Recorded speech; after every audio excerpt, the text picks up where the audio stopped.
Di sebuah desa kecil yang tenang, berdiri sebuah rumah tusuk sate yang terbengkalai. Rumah itu terletak di ujung jalan buntu, dikelilingi oleh pepohonan yang rimbun dan semak belukar yang menutupi pandangan dari kejauhan.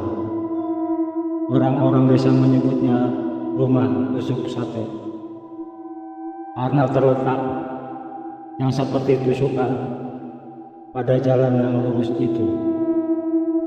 Sudah bertahun-tahun rumah itu dibiarkan kosong, tak berpenghuni, dan menimbulkan aura misterius yang menyelimuti sekitarnya.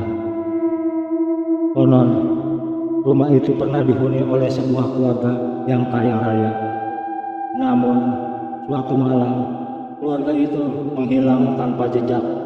Penduduk desa hanya menemukan rumah itu dalam keadaan berantakan, dengan perabotan yang berserakan dan tanda-tanda kekerasan.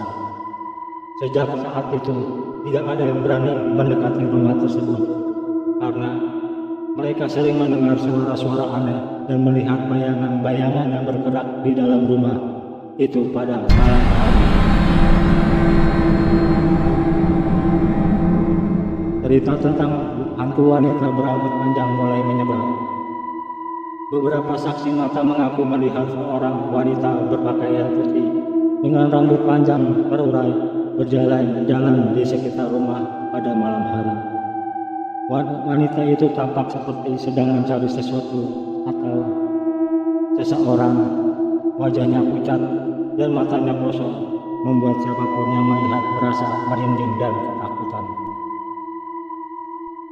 Setiap kali ada yang mencoba masuk ke rumah itu, mereka selalu mengalami hal-hal yang kejadian aneh.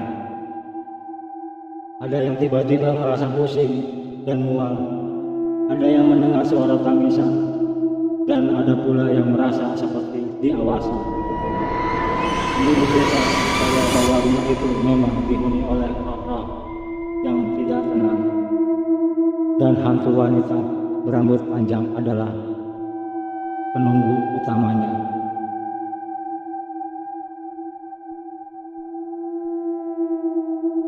Suatu malam, seorang peneliti paranormal bernama Andrew Hardy datang ke desa tersebut dengan dia tertarik dengan cerita-cerita tentang rumah tusuk sate dan hantu wanita berambut panjang.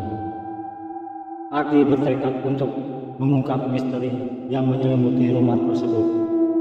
Dia membawa peralatan lengkap untuk merekam aktivitas paranormal dan melakukan investigasi. Malam itu, Hardy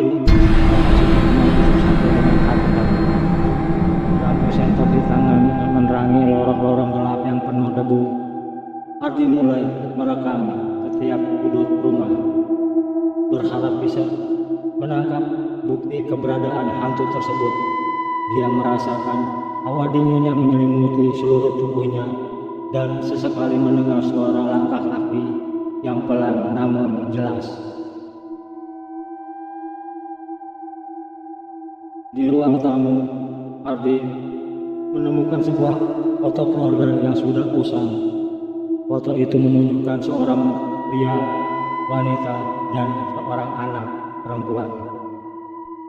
Hardy merasakan ada yang aneh dengan foto itu. Tatapan mata mereka seolah-olah mengikuti setiap gerakan.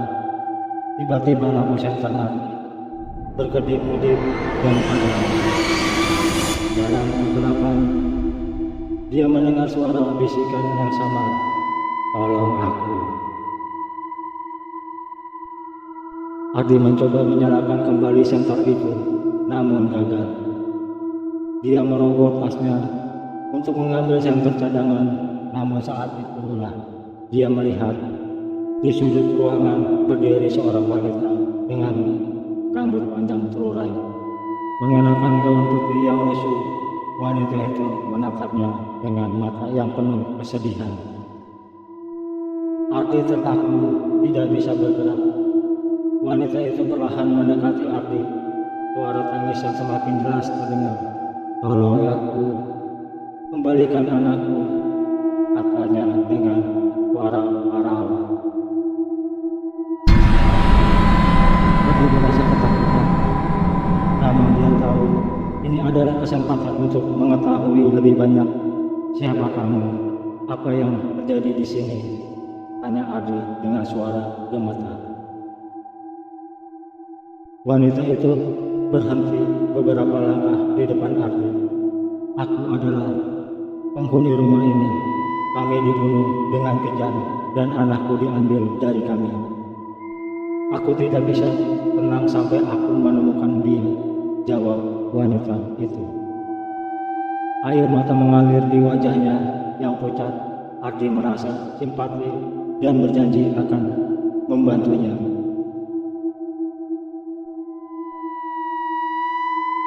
Setelah kejadian itu, Ardi mulai menyelidiki lebih dalam tentang keluarga yang pernah tinggal di rumah tersebut. Dia menemukan bahwa dari sebuah pembunuhan oleh sekelompok perampok yang mengincar harta mereka. Anak perempuan mereka diculik dan tidak pernah ditemukan. Ardi bertekad untuk menemukan keberadaan dan membantu roh wanita itu menemukan kedamaian. Dengan bantuan penduduk desa, Ardi menggali informasi tentang perampokan tersebut. Dia menemukan bahwa salah satu perampok masih hidup dan tinggal di desa sebelah. Ardi menemui orang tersebut dan memaksa untuk mengakui kejahatannya. Perampok itu akhirnya mengaku dan memberitahu tempat di mana anak perempuan itu mungkin berada. Ardi segera menuju tempat yang disebutkan oleh perampok tersebut. Dia adalah sebuah gedung tua yang sudah lama ditinggalkan. Dengan hati-hati, Ardi memasuki gudang itu dan mulai mencari.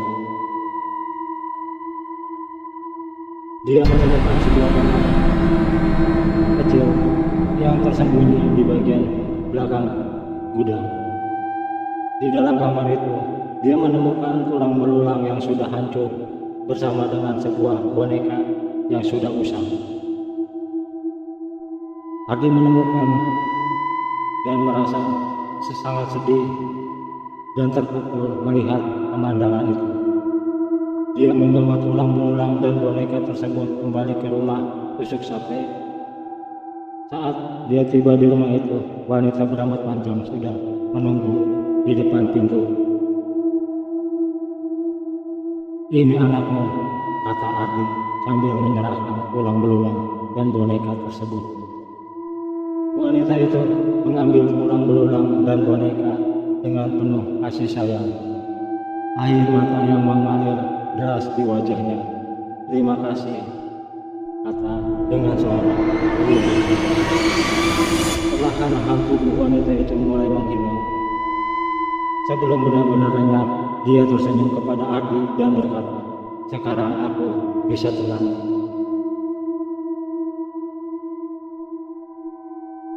Setelah kejadian itu, rumah tusuk sate tidak lagi terasa menyeramkan. Penduduk desa tidak lagi mendengar suara-suara aneh dan melihat bayangan-bayangan misterius. Ardi merasa lega dan puas telah membantu roh wanita itu menemukan kedamaian. Namun, dia tahu bahwa masih banyak misteri di dunia ini yang menunggu untuk diungkap. Ardi meninggalkan desa itu dengan membawa kenangan yang tak terlupakan. Dia berjanji pada dirinya sendiri untuk terus meneliti dan membantu roh-roh yang tidak tenang. Dalam perjalanan pulang, dia merasa bahwa pengalaman di rumah tusuk sate telah memberikan pelajaran berharga tentang keberanian